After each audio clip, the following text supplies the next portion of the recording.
What is going on, guys? PapaSea back with a Duel Links video for you guys, and today I'll be showing you how to farm Marik since he is back yet again. If you guys enjoy this, for the channel, make sure to leave a like, it really does go a long way, and subscribe if you haven't already. So getting right into this, just load up Duel Links. If you want to get Marik to appear at the gate, all you have to do is auto-duel a little bit. You'll see the Rare Hunter appear. I already did this. Auto-duel him. You'll see Arcana appear eventually. Auto-duel him. Then you'll see Marik appear. Auto-duel him. Then once you did all of that, you go to the gate and you'll see Marik. You'll see only level 10 at first. He requires these treasure maps, which you could get from auto-dueling anybody, basically. Just auto-duel anybody, get these treasure maps. Very, very good for this event. You got to beat him at level 10, beat him at 20, beat him at 30, and then finally get him at 40. And this is where you want to farm him because this is where you get the best rewards. Now, this deck that I have should be able to get you to about 8,000. However, it's not entirely free to play, but I will show it off in a second. Now, why do you want to farm Marik? To be honest, these cards really aren't that amazing, but if you are a newer player, this is a great chance for you to get some SR jewels, even if you just need SR jewels if you're an older player.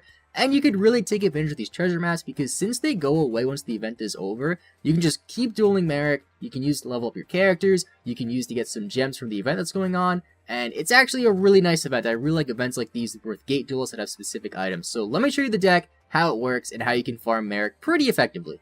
So we are going to be using a Hazy Flame deck. Now, I did try to use a typical Cerberus farm deck before. However, that deck did not work because he has Winged Dragon of Ra, and you cannot beat Winged Dragon Ra. So basically, this deck plays very similar to a regular Hazy Flame deck. You get out your Sphinx, you have Aroma strategy, so you can call all of the top decks right. You special summon monsters, you tribute them with Beast Rising onto your Sphinx, and you get your Sphinx as high as you possibly can. And then once you're done with that, you can use Vassal, you can use Union Attack, and you can use Secret Pass to attack directly for massive damage. I was able to do over like 200,000, not 200,000, like 20,000 damage, which is pretty insane. So going over the deck, it's not entirely free to play, but you could substitute some cards. The only cards that are absolutely mandatory for this deck, I would say, are Vassal, Union Attack, Secret Pass, kind of Anti-Magic Arrows, the 3 Sphinx, which is from the Trader, and the 3 Beast Rising, which is just an R. Everything else you can replace. If you don't have Flame Tiger, if you don't have Canine Turret, you can use other cards. If you have Dinotheriums, multiple of them, you can use those, which is a level up, or not a level up reward, a PvP reward. But basically the way the deck works is you just get Sphinx out as fast as you can. Now, there are some cards you don't want to mill. If you see Union Attack, if you see Secret Treasure, if you see Vassal, or if you see a Beast Rising, if you don't already have one sent, you do not want to mill those because you need those in your hand. And all you do is just sit on the Sphinx, you summon a monster, let's say Cerberus, you attack both of his monsters so he can't tribute for Ra, then on his draw phase, or at the end of your turn after you attack, you want to use Beast Rising, get everything onto your Sphinx. He cannot target your Sphinx with that Mask card, which is very, very good. And it's a pretty effective deck, and I'll show you it in action right now. Alright, so we're getting to a duel with Marik here. I was actually lucky and I had a level 40 Marik roaming around, so this is pretty good. We're going second, which is not ideal. I feel like this deck is a little bit better going first, because then you don't have to take 2 direct attacks. Although we do have Dinotherium and a Cerberus, which really isn't that bad.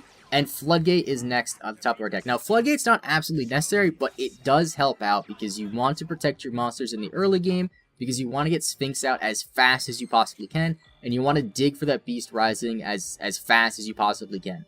So I'm just going to summon the Cerberus, and I'm just going to try to wait until I get a Hazy. I know I have it at the top of my deck next turn, but I might as well do this. I'll set the Mirror Wall, and I'll set the Floodgate. And like I said, it's very self-explanatory. Just stall until you get Sphinx out, basically, and I'll see you guys once I get the Sphinx out. So as you can see, I have Union Attack as my next card on the top deck. Since I have Aroma strategy, I will not use Hazy Flame Sphinx effect because I need that Union Attack in my hand. So all I gotta do is attack, make sure you guys have as little monsters on the field as possible, and you should be fine. Now, you do play Anti-Magic Arrows, just help with that.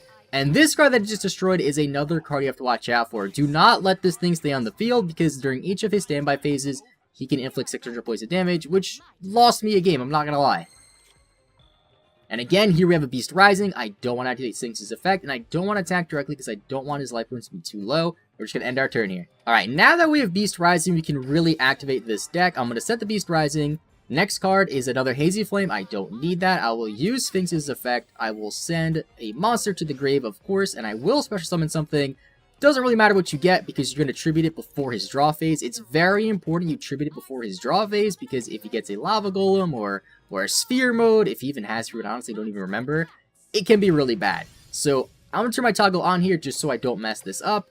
And then right as it says his draw phase, I'm going to activate my Beast Rising. I'm going to banish my Cerberus here, and I am going to make sure that Sphinx gets the attack boost. And now we're at 3900. You just rinse and repeat. You keep doing this until you get your Vassal, until you get your 2 unit attacks, and until your deck is fully depleted, and then you should be able to win the duel.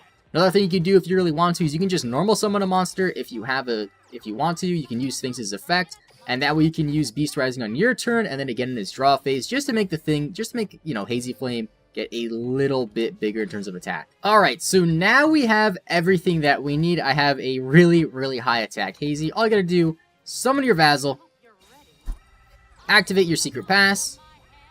You're going to use it on the Vassal, of course. Now, we do have the anti-magic arrows, so whatever that set card is, we don't have to worry about just yet. Going to use both of our unit attacks here on the Vassal. Now, I accidentally, you might notice it when I speed it up, I accidentally switched my Hazy Flame Sphinx to defense twice. That's just me misclicking on the effect. You don't want to do that. Luckily, I had a Floodgate set to bail me out. I needed an attack. But you do not want to switch it to defense mode because then you risk him attacking over it. So you want to go into your battle phase. You want to activate the anti-magic arrows, of course, after the unit attacks, just in case whatever that set card is can't activate. And as you can see, I'm attacking directly for 29,000. Due to Vassal's effect, it is effect damage, and it'll give us more points at the end. So there's level 40 Marik defeated, and let's see what we get. Let's see what our duel assessment is here. So we are going to get, there we go, Mai's leveling up, whatever. So we get just over 8,000 thanks to the campaign bonus. Unfortunately, we get nothing too great, but this is probably the best deck you can use for farming Marik, excuse me. I tried the Cerberus one, it didn't really work. There is an Ojama build floating around that I've seen, but I haven't tried that out yet. I think this one's the best. It might be the easiest to build as well. Either way, thanks for watching. I'll see you guys later, and bye-bye.